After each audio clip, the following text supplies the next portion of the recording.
Skoda ने Kylaq की बाकी बची हुई प्राइसिंग भी अनाउंस कर दी। बेस की तो आप जानते ही थे, लेकिन किन फीचर्स के साथ में आ रही है, कौन सा वैल्यू फॉर मनी वेरिएंट है, कार गुरु हमेशा की तरह हाजिर है अपना वीडियो लेके। मैं हूं आपका होस्ट अमित और आप देख रहे हैं आस्क कार गुरु।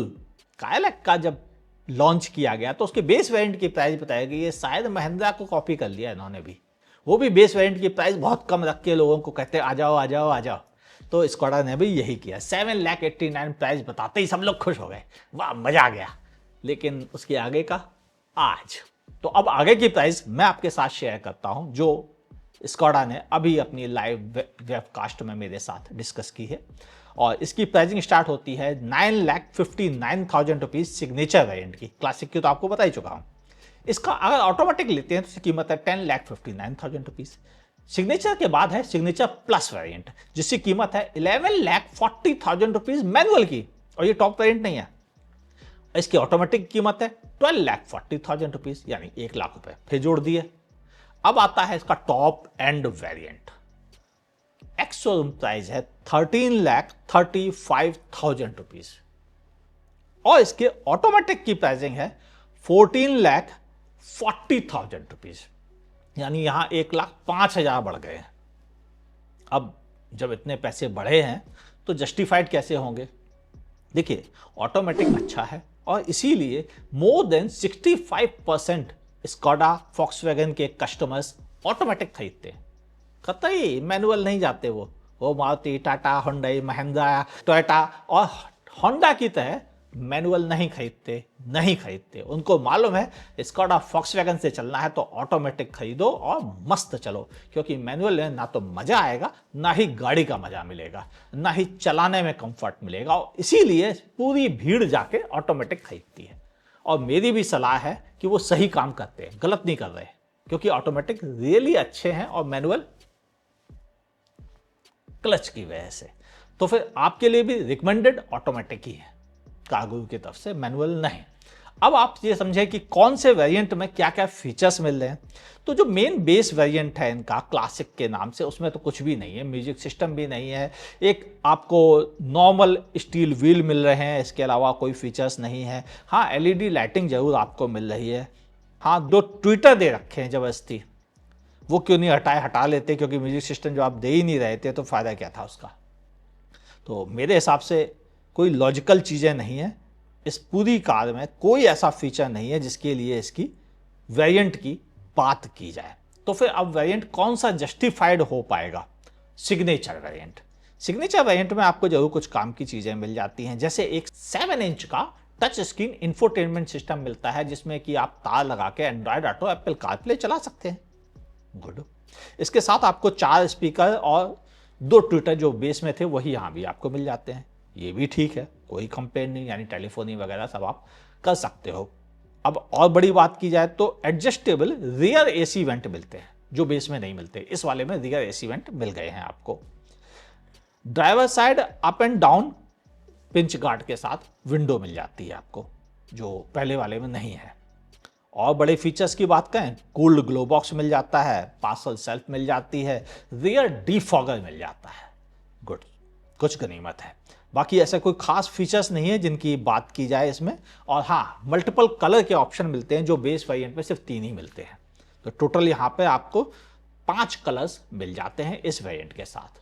और इस वेरिएंट की कीमत जो है वो आप समझ ही गए, 9,59,000 रुपीज मैनुअल में, 10,59,000 रुपीज ऑटोमेटिक के साथ। और इसका यही ऑटोमेटिक ही इकलौता वैल्यू फॉर मनी कह सकता हूं, क्योंकि कोई है ही नहीं ऑप्शन। टेक्निकली तो कहा जाए कोई वैल्यू फॉर मनी नहीं है, कोई भी नहीं है। लेकिन अब कुछ तो खरीदने वालों के लिए अच्छी बात हो, वो यही वेरिएंट है, इसका नाम सिग्नेचर है। तो फिर सिग्नेचर प्लस में क्या है? सिग्नेचर प्लस में ऐसे कई काम के फीचर्स जरूर हैं, लेकिन उसकी कीमत बहुत ज्यादा हो गई है।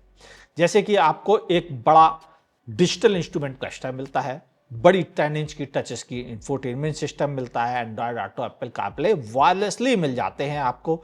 इन सब के अलावा अगर हम बड़े बात करें तो कनेक्टिविटी फीचर्स जो हैं वो मिल जाते हैं आपको, हालांकि वो आप आजकल खिलौने माने गए हैं। दूसरी चीज़ है, आपको क्लाइमेट कंट्रोल मिलता है, जो बाकी की वेरिएंट में नहीं आता है। यहाँ बलेनो में बेस वेरिएंट से क्लाइमेट कंट्रोल आता है, लेकिन काइलैक में नहीं है। ये चीज़ें थोड़ा सा चौंकाती हैं। इन सब के अलावा अगर कोई खास बात की जाए तो कुछ नहीं, सेंटर आर्मरेस्ट जो पीछे है उस पर वो मिल जाता है आपको कप होल्डर्स। वो मेरी नज़र में कोई ऐसी चीज़ नहीं है जिसकी बहुत तारीफ की जाए। एक गॉगल होल्डर दे दिया गया है, यानी कोई ऐसे बड़े फीचर्स नहीं है। सारे फीचर्स सनरूफ से लेकर हर चीज़ टॉप एंड वेरिएंट के लिए रिजर्व्ड है, और टॉप एंड वेरिएंट में ही आपको रियर वाइपर भी मिलता है जो इनसे नीचे के वेरिएंट में बिल्कुल भी नहीं मिलता है। और इन सब के अलावा अगर बात की जाए तो मुझे नहीं लगता कि कोई ऐसा फीचर है, इलेक्ट्रिक सनरूफ एक है जो कुछ लोगों को लगता है बहुत काम का फीचर है, हमको तो नहीं लगता, और इसीलिए हमेशा मना करता हूँ कि सनरूफ के पीछे ना भागे। वो आपको इसके साथ मिल जाता है, यानी टॉप एंड वेरिएंट जिसकी कीमत 14,40,000 रुपीज़ एक्स शोरूम है। यानी ऑन रोड ये करीबन अलग अलग शहरों में 28 स्टेट हैं, हर जगह अलग अलग रजिस्ट्रेशन चार्जेज हैं, और 15 इंश्योरेंस कंपनीज हैं, उनके पास भी 4-4, 5-5 तरह के इंश्योरेंस है। टोटल देखा जाए तो लगभग 400 से लेकर 500 तरह की प्राइसिंग है, हर डीलर की अपनी प्राइसिंग है। तो आप अपने डीलर से पता कीजिए ऑन रोड प्राइसिंग क्या है, और मेरे हिसाब से तो यह कीमत ज़्यादा है, और इसीलिए मैं बहुत अच्छे मन से ये वीडियो नहीं बना पा रहा हूँ। बस अगर खरीदने के लिए कोई रिकमेंडेड है तो 10,60,000 वाला जो ऑटोमेटिक वर्जन है सिग्नेचर, उसे आप कंसीडर कर सकते हैं, और वही मुझे कुछ ठीक ठीक सा लग रहा है। बाकी बहुत महंगे हैं, जो सस्ता है उसमें कुछ भी नहीं आता, और मैनुअल है, ऑटोमेटिक है ही नहीं वो। तो अगर आपको मैनुअल ही खरीदना है, बजट ही नहीं ऊपर जा रहा है, स्कोडा का नाम के साथ जाना है, तो फिर आप बेस वेरिएंट क्लासिक कंसीडर कर लें। लेकिन ध्यान रखिएगा ये स्कोडा फॉक्सवैगन है, Maruti, Hyundai, Tata, Mahindra, Toyota, Honda नहीं है जहां आप एक्सेसरीज लगवाएंगे तो वारंटी नहीं जाएगी। यहां तो वारंटी गई, यानी बगैर वारंटी के अगर आपको बेस वेरिएंट खरीदना है खरीद लीजिए, क्योंकि आप लगवाओगे तो यही एक्सेसरीज, और वारंटी जाएगी जाएगी, वहां बचती नहीं है। तो सोच समझ के डिसीजन लें। इसीलिए मैं कह रहा हूं कि बेहतर है कि म्यूजिक सिस्टम वाला वर्जन खरीद लीजिए, बेस के लालच में मत पड़िए। ये तो था कारगुरु का एनालिसिस। इस कार का एक्चुअल रिव्यू आपको मिलेगा जनवरी लास्ट में, जब हम इसको चलाने जाएंगे तब। अभी जो फर्स्ट ड्राइविंग इंप्रेशन थे वो आपके साथ शेयर कर दिए थे, कार कैसी है वो भी आपके साथ शेयर कर दी थी, लेकिन फर्स्ट ड्राइविंग इंप्रेशन और एक्चुअल रिव्यू में अंतर होता है। एक्चुअल रिव्यू रोड पे किया जाता है, सड़कों पे कैसी भीड़ है, हाईवे पे कैसा चल रहा है, ट्रैफिक में कैसा है, वो आपको जनवरी लास्ट में मिलेगा। तब तक इंतजार कीजिए, और ऐसी ही इंफॉर्मेशन अगर और लेना चाहते हैं तो वीडियो को लाइक और दोस्तों के साथ शेयर कीजिए। फेसबुक पे देखें तो लाइक फॉलो कीजिए पेज को हमारे, यूट्यूब पे देखें तो चैनल को सब्सक्राइब कीजिए, नोटिफिकेशन ऑन कीजिए, और देखते रहिए आस्क कार गुरु।